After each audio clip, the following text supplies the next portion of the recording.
मणिपुर नाम के गांव में एक मालती नाम की चुड़ैल अपनी 3 छोटी छोटी बेटियों के साथ एक टूटे फूटे झोपड़े में रहती थी।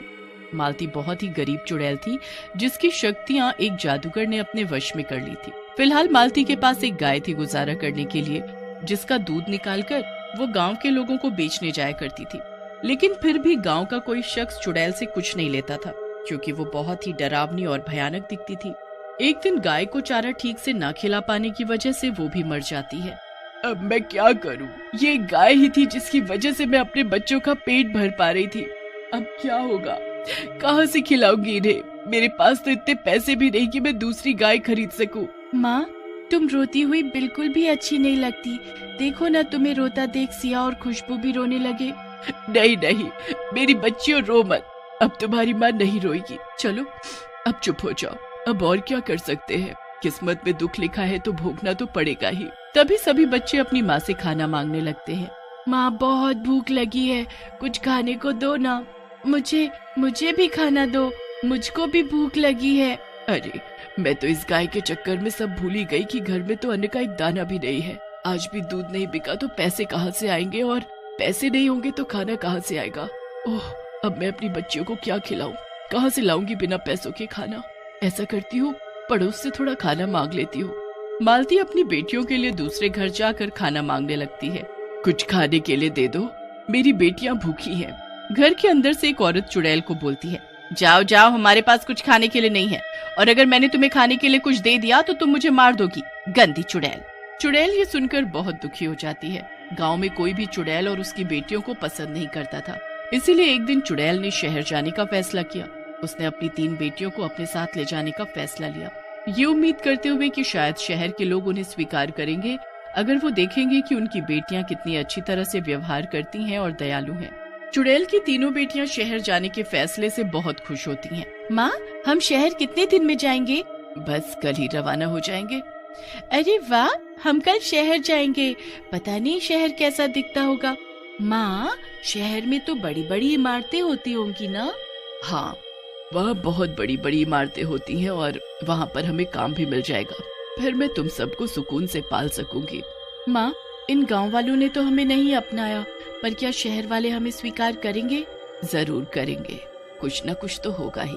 अगले ही दिन चुड़ैल और उसकी 3 बेटियां शहर के लिए निकल पड़ते हैं। जब वे कस्बे से गुजरे तो लोगों ने उन्हें घृणा और भय से देखा, और कुछ ने उनकी पीठ पीछे कानाफूसी भी की। ये चुड़ैल कितनी भयानक है। हाँ, तुम सही कह रहे हो। कहीं ये चुड़ैल पूरे शहर में कोई मुसीबत ना ला दे। हाँ। चुड़ैल की तीनों बेटियां सबकी बातें सुन रही होती हैं। माँ, मुझे तो नहीं लगता कि इस शहर में भी लोग हमें स्वीकार करेंगे। अब हमारा क्या होगा? अब तो हम वापस गांव भी नहीं जा सकते। अचानक से उनके सामने एक जादूगर बूढ़ा आदमी आ जाता है। अरे वाह, देखो तो हमारे शहर में कौन आया है। एक अच्छी चुड़ैल और उसकी प्यारी प्यारी 3 बेटियां भी हैं। माँ, ये अंकल तो बहुत अच्छे हैं, हमसे कितनी अच्छे से बातें कर रहे हैं। माँ, क्या ये अंकल आपको जानते हैं? नहीं बेटा, मैं इन्हें नहीं जानती, पर इतनी तसल्ली है कि कोई तो हमसे अच्छे से व्यवहार कर रहा है। तभी बूढ़ा जादूगर अपनी झोली में से चुड़ैल की 3 बेटियों को एक जादुई रत्न की माला देता है। ये लो बच्चियों, ये एक जादुई रत्न है। इसे तुम हमेशा अपने गले में पहन कर रखना। ये तुम सबकी पूरे वक्त में हिफाजत करेगा। अरे वाह, ये तो बहुत सुंदर है। कितना चमकदार है। हाँ, ये बहुत सुंदर है अंकल। आपका बहुत बहुत शुक्रिया इस कीमती तोहफे का। मैं जानता हूँ इस शहर के लोग तुम्हारे बारे में क्या सोचते हैं। तुम्हारा यहाँ रहना मुश्किल हो सकता है, इसीलिए मैंने तुम्हें रत्न दिए हैं। लेकिन इसका ध्यान से इस्तेमाल करना। ये बहुत शक्तिशाली रत्न है। जी, आपने जैसा कहा वैसा ही होगा। मैं बच्चियों को समझा दूंगी। इतना कहकर वो बूढ़ा जादूगर वहाँ से गायब हो जाता है।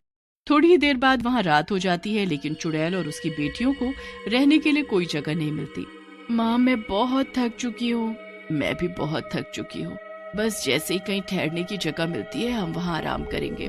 चुड़ैल और उसकी बेटियां चलते चलते एक सुनसान रास्ते पर आ जाती हैं। तभी एक बड़ा भयानक सा भूत उनके सामने आ जाता है। अरे वाह, इतने दिनों बाद मुझे कोई शिकार मिला है, वो भी इतने सारे। हमारा रास्ता छोड़ो। अरे ऐसे कैसे जाने दूं? मैं पूरे 1 महीने से भूखा हूँ क्योंकि मुझे कोई शिकार मिला ही नहीं खाने के लिए। लेकिन अब तुम आ गए हो, अब मैं अपनी भूख मिटा सकता हूँ। और ये 3 छोटी छोटी लड़कियाँ, ताजा ताजा मांस खाने में बड़ा मजा आएगा। मेरी बच्चियों और मेरा पीछा छोड़ दो, नहीं तो अच्छा नहीं होगा, हमें जाने दो। चुड़ैल की बेटियां उस भूत को देखकर बहुत तेज तेज रोने लगती हैं। तभी उनके गले में वो बूढ़े जादूगर की दी हुई वो रत्न की माला चमकने लगती है और उसमें बहुत तेज रोशनी निकलने लगती है जो उस भूत की आंखों में चुभने लगती है। फिर भूत उन सब से डर कर वहाँ से भाग जाता है। अरे वाह माँ, उन बूढ़े अंकल ने तो बड़े मजे का तोहफा दिया है। हाँ माँ, कैसे वो भूत दम दबाकर भाग गया। भला हो उस बूढ़े जादूगर का। एक दिन चुड़ैल अपनी बेटियों के साथ एक सड़क से गुजर रही थी। तभी वो देखती है कि एक घर में आग लगी हुई है। अरे माँ देखो, उस घर में कितनी भयानक आग लगी हुई है। हाँ बेटा, पता नहीं ये आग कैसे लग गई यहाँ पर। तभी चुड़ैल देखती है कि एक औरत उस घर के बाहर खड़े होकर मदद के लिए लोगों को पुकार रही है। मेरी मदद करो, मेरी बेटी अंदर उस घर में है, मेरी मदद करो। माँ, हमें उनकी मदद करनी चाहिए। हाँ माँ, हमें इस जादुई रत्न की मदद से उसकी बेटी को बाहर लाना चाहिए। तुम सही कह रही हो, लेकिन कहीं मदद करने के चक्कर में तुम्हें कुछ ना हो जाए। माँ, हमें कुछ नहीं होगा, ये रत्न हमें बचा लेगा। तभी रिंकी और खुशबू अपने रत्न की मदद से उस जल रही घर के अंदर घुस जाते हैं, लेकिन रत्न की वजह से आग उन्हें नहीं लग रही थी। रिंकी और खुशबू अब उस औरत की बेटी को ढूंढने लगते हैं। हमें घर का हर कोना ढूंढना होगा। हाँ, मैं भी घर के दूसरी तरफ उसे ढूंढने जाती हूँ। तभी उन दोनों को एक छोटी बच्ची के रोने की आवाज आती है। मुझे बचाओ, मुझे मम्मी के पास जाना है, बचाओ मुझे। रिंकी और खुशबू उस छोटी बच्ची के पास पहुंच जाती हैं और उसे गोद में उठाकर उसे घर के बाहर ले आती हैं। मेरी बच्ची, तुम्हें कुछ हुआ तो नहीं? कहीं चोट तो नहीं लगी? नहीं माँ, मैं बिल्कुल ठीक हूँ। तुम दोनों का बहुत बहुत शुक्रिया मेरी बच्ची को बचाने के लिए। लेकिन तुम दोनों उस आग में गई कैसे? और तुम दोनों को तो मैंने इस शहर में पहले कभी नहीं देखा। क्या तुम इस शहर में नई हो?